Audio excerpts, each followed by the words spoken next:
Welcome to TechieCast Jacks. Joe Holbrook here with Tech Commanders.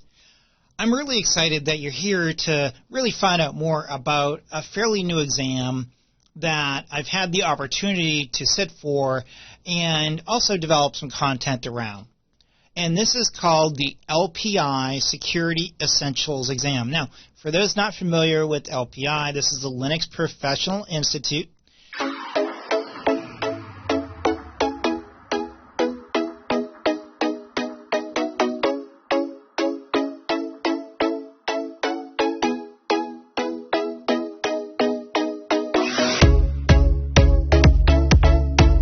And they're known for having really very technical exams in the world of Linux and other areas as well. So comparable to the Linux Foundation, just a totally different organization. So the exam itself, the Security Essentials Exam, was released, I believe, in January or February. I did take the beta exam, so a little bit off on that time perhaps when I took it. But it has been released. And the exam now is available online, free to take. It is an exam that you would take online, and it is a relatively straightforward exam. It is 40 questions, and you have 60 minutes to complete it. So what's on this exam? And actually, what is the exam about? So the exam, first of all, is not going to be an exam that is going to be highly technical. So it's not like the LPI, I think 3.0 security exam. This is a little bit different. So this exam is actually meant to be more of an exam to test your own personal knowledge around security of your own devices, such as laptops, iPads, etc., right?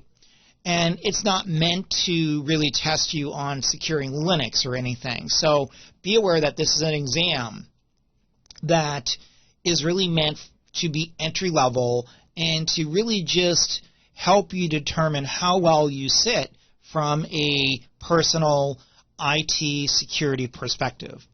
Now, there's no prerequisites for the exam, and the web page for the exam is lpi.org, and then go over to the Security Essentials web page. Now, the exam itself is really meant to test your knowledge on how well you understand security threats, how well you can react to those threats, how well can you manage your configs, for example, also, too, how well you can also manage peripheral devices such as storage, such as webcams, etc. So it's important that, again, this is a great exam for someone that's really new to IT and just wants to get a security certification. And the exam itself, again, is fairly straightforward. The exam questions are really, in my opinion, well written and fairly easy to pass when you really understand the content. Now, feel free to go over to techcommanders.com, the gcpgurus.com. We have content there to help you prepare for the exam. And the other thing, too, I like about the exam is that it's very affordable. So it's not like a CompTIA exam where you're going to pay like $300 or $400 for some of those exams. So this exam was like literally, I think, less than $100. And let me check the amount right now. So you have to purchase a voucher. And again, I took the beta exam, so it was somewhat discounted.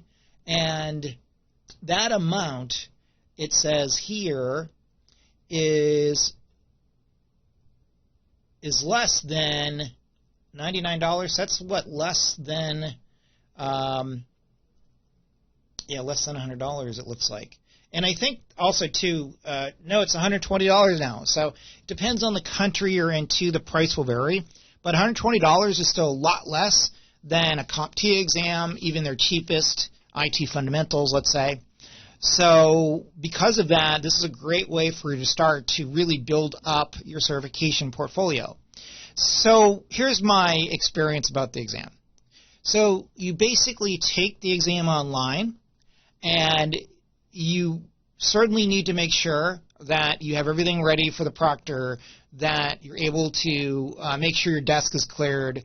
Once you get past that, you have the proper ID and all that fun stuff, you'll need to load some software on your computer. It's a test software, basically. And then once you get past that, you basically get started, and you'll have some time to basically read the question. Now, one thing I did notice was that you couldn't actually go back, so you have to answer each question as you progress through that exam. So that was one of the things that I was a little surprised at, but maybe that was just on the beta exam. So again, let me know if I'm wrong there. Now, once you proceed to the next question, again, as I stated, you couldn't exactly go back.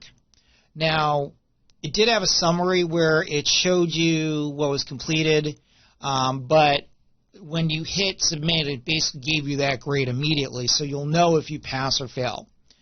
Now, the exam itself was asking really questions about if you have a DDoS attack, how would you handle it? Or let's say, for example, you have a USB drive.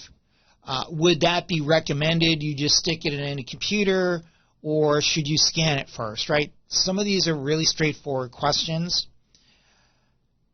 When it comes to some of the other potential types of questions you'll get, there's like mini scenario questions where Rob has to do this, and Rob is trying to update software on his computer. He wants to make sure that he's able to prevent a rootkit from getting installed.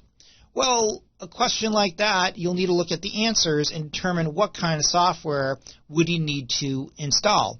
Would it be malware? Would it be HIDS type of software? HIPS, right?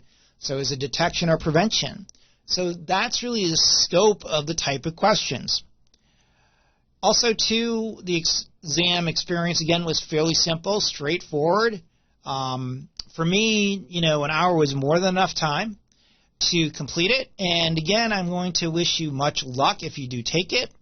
Again, it's $120 in the U.S. at the time of this specific podcast.